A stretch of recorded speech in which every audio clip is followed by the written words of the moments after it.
Hey y'all, welcome to the 2434 podcast where anything is possible and we learn from our wins and losses. Heck speaking, and I'm here to give you an update about the NBA season. In this episode, we're going to talk about Ja Morant suspension and how it's going to impact the Memphis Grizzlies. With all that, we're going to have a packed show tonight. I hope y'all enjoy it, and let's get it. Prior to the playoffs, Ja Morant went to the Gentlemen's Club after losing to the Denver Nuggets in a game that had major playoff implications. Then he went on drinking, and he decided to film himself on Instagram Live, and he flashed a firearm on Instagram Live.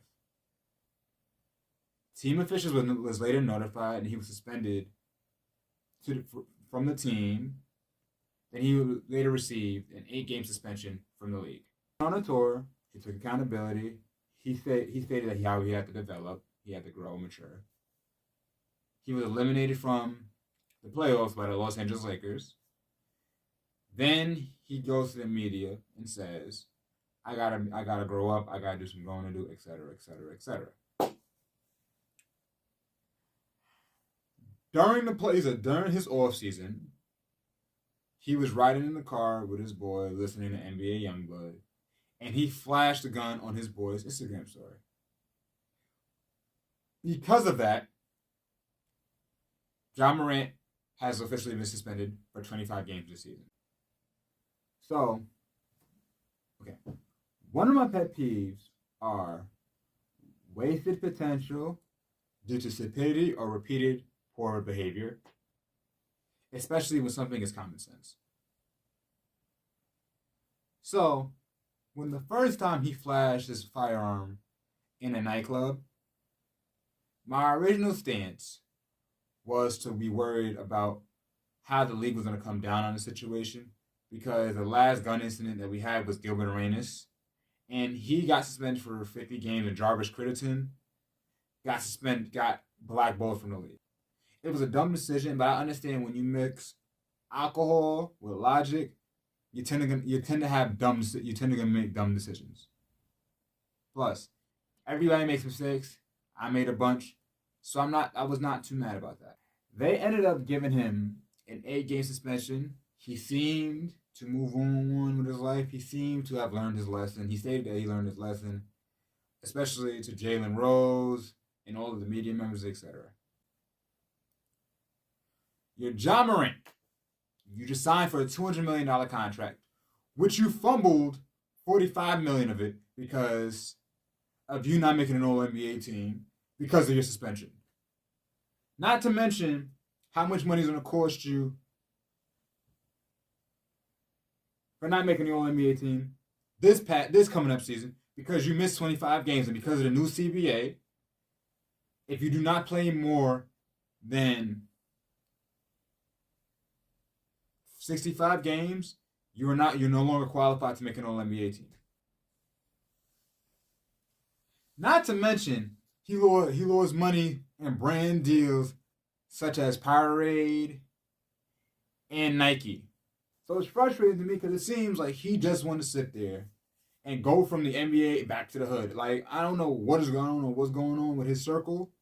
Ja, you need to find yourself a new circle. You need to sit there, put yourself around good people. You need to sit there and start carrying yourself like a millionaire. Otherwise, you're going to lose everything. This situation is not going to be a sad story, because how I view this is, if Ja Morant can get his act together and he can lead Memphis to having a parade inside that city, people are eventually going to forget about the gun incident. He's 23. You're bound to make mistakes at that age. Shoot. I have made some mistakes too.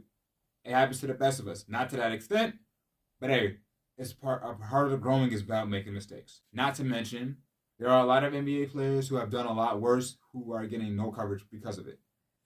Now, if he continues on the path that he's going on, there's going to be a point in which the NBA is going to eventually give up on him, and he's going to become the Josh Gordon of the NBA.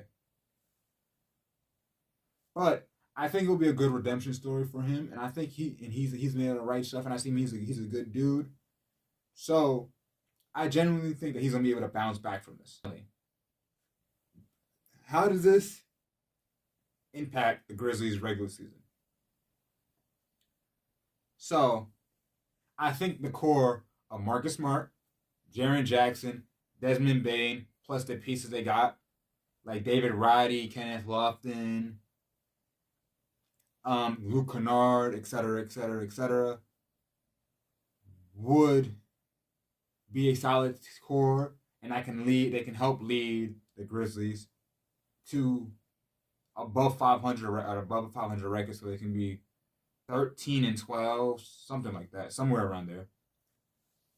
And so when Ja comes back, they won't miss a scene. They won't miss it. They won't miss a beat. But here's the problem: because Ja Morant is missing 25 games, if they go 5-20 in those 25 games, pretty much their season is over. We will see how this season progresses, but I hope that Ja Morant can get his you know what together. Thank y'all for watching the 2434 podcast. I'm Heck. And like, share, subscribe, follow, share. You know the drill. I love you. I appreciate you. And we turn down.